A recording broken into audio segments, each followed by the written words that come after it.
Well, good evening, folks. I thought I'd do a short video that talks a little bit more about the papers in general. So this is not a video specifically on the readings or on the structure of the next paper that we're doing. But now that we're three papers into the semester, and you've already done two papers for me, and depending on which class you're in, you've already also gotten back your first two papers. I thought I'd pause. It seems a good time in the semester to sort of talk a little bit about where we are and how to use these papers when you get them back from me, because all of you have gotten papers back from me at this point in the class. So I want to mention just a couple of things about how to use the papers and how to read through the comments when you get them back from me, especially as we go from one paper to the next. And because we're starting work now, and we're thinking about the third paper, the assignment after this is going to be the midterm, which is a little different. It doesn't really connect in as much as these first three papers, which are sort of connected together with their themes and their ideas. The midterm that we'll do after we get done with the third paper will be sort of an assignment where we kind of pause and take stock of where we are, and then look forward to the second half of the semester when we get into more external research, aside from the stuff that I've provided for you in this first half of the semester. But we have a few weeks before we're going to get to that. So when you get papers back from me, I know that you don't have time to look at them right away, but please make sure that at some point after I've sent them back to you, that you do look at the comments. And what I want to stress is that no matter how you send me the paper, whether it's through a Google Doc or whether it's a Word doc, I always write comments. So there's no paper that you will write that I will not put comments on it, even whether it's an A paper, whether it's not an A paper, there's going to be comments on it. So if you open up a file and you don't see the comments, make sure that you email me. There could be some problem, in terms of how my computer is communicating with yours. If you're using Word, for example, and you're trying to open a Word doc on your phone, then you won't see the comments. All you're going to see is the original document, and maybe you'll see the comments at the very end, but you won't see the comments in the margin. And that's because, your phone or your tablet, for example, is not going to have a Microsoft Word program on it, most likely. So if you're trying to look at comments, or you're trying to look at your papers only on your phone, make sure you open them on your computer, because that's where you're going to actually see the comments. With Google Docs, it's easier because, as you know, as soon as I put those notes in, you're probably even getting email notifications showing that I put in the notes in the margins. But when I read through these papers, what I do is, as I'm reading, I'm making edits, I'm making suggestions. If there's small typographical errors, I either correct them or I make a note as to how you could correct them.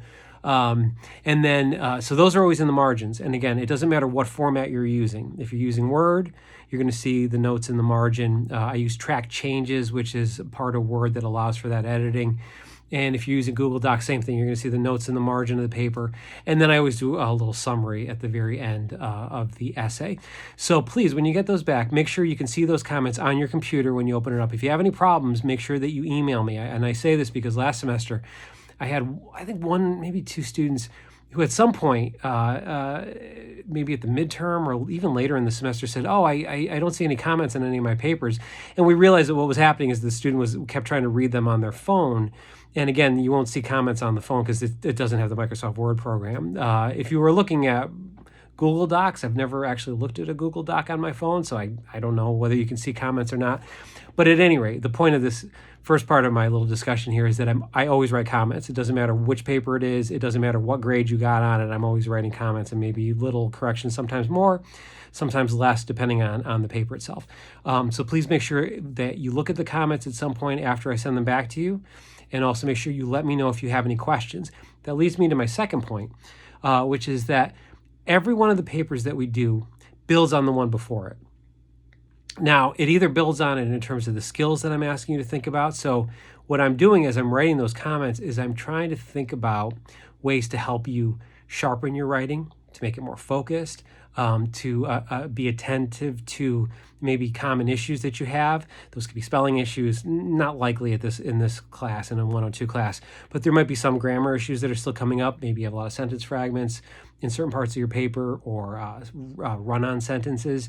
And so I'll notate those and I'll say, in your next paper, work on that. Be more cognizant of that. Or maybe you need to incorporate quotations in more detail, or maybe you need to give me more of an explanation when you're introducing your thesis. Those are the kind of comments that are very specific to each one of you. So it's difficult to make a common general statement about every single one of the papers because you're all individuals and you all write differently and you have different strengths. You might have different weaknesses from each other. So every paper is different. And so I try to engage with every paper as closely as I can. And I try to give you comments that I hope you'll incorporate into the next paper that you do, okay? Especially as we go from paper 2 to number 3. As I've said, I think even in the first video that I posted, they're related papers anyway. The structure is the same. You're building on ideas from Binder that you did in paper 2, and now you're taking some of those ideas from the Binder essay, and now you're using them specifically and building on some even quotations in the next paper, which is on Ellison's writing and how he was influenced by Binder. So papers 2 and 3 to me are very much connected together. The first paper, as you know, was more of a narrative paper, so there were themes in it that hopefully you're seeing in the papers that we're writing now, themes related to memory and connections and friendships that we formed in the past. So that was more of that first paper was more of your story. And now we're reading these other narratives and seeing how they all kind of fit together. And so that's why I get you those papers back the week after you've turned them in, because my goal is also that as you're working on the next essay, you're getting back my comments, and therefore you're able to see what issues you might need to fix. You're able to see what worked in the most recent paper, what maybe didn't work as well, so that you can work on that. So again, I don't think of these assignments as being disparate, as being disconnected. I see them as all being part of the same continuity, whatever you want to call it, so that each one builds on the next one. Okay, so that's something to keep in mind. Now, in relation to that, my third point that I wanted to make here in this video about the papers that you've been doing and that I've been enjoying reading is that later in the semester, you are going to have at least one. Sometimes I do two. It depends how much time I have, but I always have at least the final of the semester, which we do in May, if you can even imagine what May will look like with all the snow and the ice and everything over the last couple of weeks. But the final assignment for my 102 class is always a revision assignment. It's always a revision assignment. Those of you that took me for 101 will know that I also do that in 101. And so for the very final paper of the class, or final assignment, I should say, you will have the opportunity to revisit one of these earlier shorter papers. Now, papers 4 and 5 are going to be sort of also connected together, and so you will have already done revisions on those as we kind of go along. But for papers 1 through 3, the reason I write the comments on the papers as I write them with some suggestions for revision, in some cases I'm even showing you where I would reorganize the paragraphs or where I would add transition sentences or add material. I write those because I have in my mind that later in the semester, when we get to that revision assignment, you'll have this backlog of papers, the first 3, that you can look back on, and then you can select one of them to revise and then hopefully to improve the grade on. So that's why I write the comments as I write them, because my expectation is that at the end of the semester, when we get to that revision assignment, you'll have this body of work to look at, particularly the first 3 shorter papers, and you'll be able to choose one of them to revise, maybe the one you thought was your weakest or that you had the least amount of time to work on, or that both of us, including me and my comments, and then you having written it, think might be the one that needs the most work. So that's why the comments are written as they are. In fact, some of you have probably even noticed that in my final summary comments at the end of your papers, I've said things like, this might be one to think about for the revision assignment. This is one to revisit later in the semester. And that's why I've said that. And I haven't talked a lot about that revision assignment because, again, we're not even up to the midterm yet, although we're heading towards it. And so I want you to have that in the back of your mind, that these are things you can revisit later in the semester when we get to that assignment, when we've gotten through these papers themselves. So let me sum that up with these papers. Number 1, when you get a paper back, you don't have to open it immediately, but I do ask you to at least look at the comments, maybe in the first couple of days after you receive it, so that number 1, you can make sure that you can see the comments, and that number 2, if you have any questions on them, you can ask me. You can either email me, or as I've said in other videos, just if you want to set up a Zoom meeting and you want to talk one-on-one about a paper, I'm happy to talk. I'm happy to go through it with you. I keep copies of all these papers on my computer, so we can even do a screen share, and I can show you why I made the comments that I did, or why I made the edits that I did, or the suggestions that I did on your paper. Now, second of all, like I said, don't think of these papers as being in isolation. Everyone should build on the one before. And that not only means in terms of the themes in them, but also in terms of your skills. So if I've pointed out something in one paper in paper number 2, for example, that I want you to work on in paper number 3, then try that. You know, if it's something with sentence fragments, if it's use of quotations, if I made suggestions on how to improve your use of citations or the development of maybe your thesis statement, think about that. Think about what you did well in the previous paper, and think about also what didn't work as well, because then you can build on that in your next assignment, right? And then lastly, as I said, always keep in mind that later in the semester, we're going to have a required revision assignment that's listed on the syllabus, I think, as the final. I don't call it revision assignment because I usually wait to talk about it at this point in the class. But hold on to those papers, keep them on your computer, keep them on file somewhere so that you can go back and look at my comments and make the revisions based on the comments that I made when those papers were turned in. Okay, and again, we get to that assignment later in the semester. As you know by now, probably having read my first couple of assignments, I'm very detailed in how I'm going to have you do that revision assignment as well. And again, all these things will kind of come together at the end of the semester. You know, all these skills that you're learning and these things that you're developing based partly on my comments and on the work that you've done.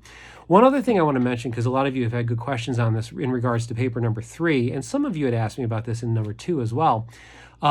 If I want you to look for additional sources on your own, outside sources either online or in the Harper Library database, I'll ask you. We're not going to get into that until paper 4. In paper 4, that's when you're going to be more on your own, and that's when you're going to have to use either the Harper Library database to find sources or various online websites that will be effective and useful for that paper, which is going to focus, by the way, more on John Porcellino.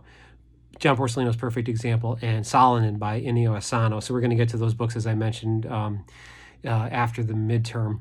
And so that assignment, paper 4 going into paper 5, that's where you'll have to find more sources.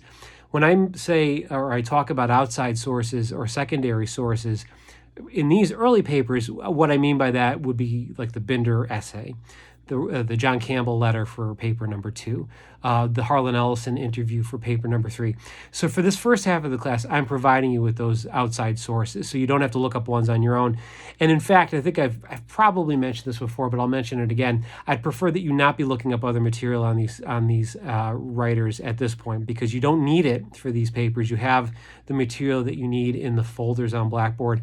And also, as I've said in other videos, I don't want you misusing any of those sources or not citing them properly. If it does happen, I make sure to talk to you about that in regards to your papers. But we're going to get to the use of outside sources that you'll find on your own in the 4th paper after the midterm. We're not there yet. So you don't have to look up other things on Harlan Ellison, on Otto Binder, on any of these writers, or speaking of the midterm, you're going to be writing about Sandra Cisneros and maybe a little bit of Diebeck. I'm still thinking about how to change the midterm that I used last year. Again, I've modified things because of these online classes. I've modified things that I normally would do in an in-class setting. But we're definitely going to use Cisneros for the midterm, okay?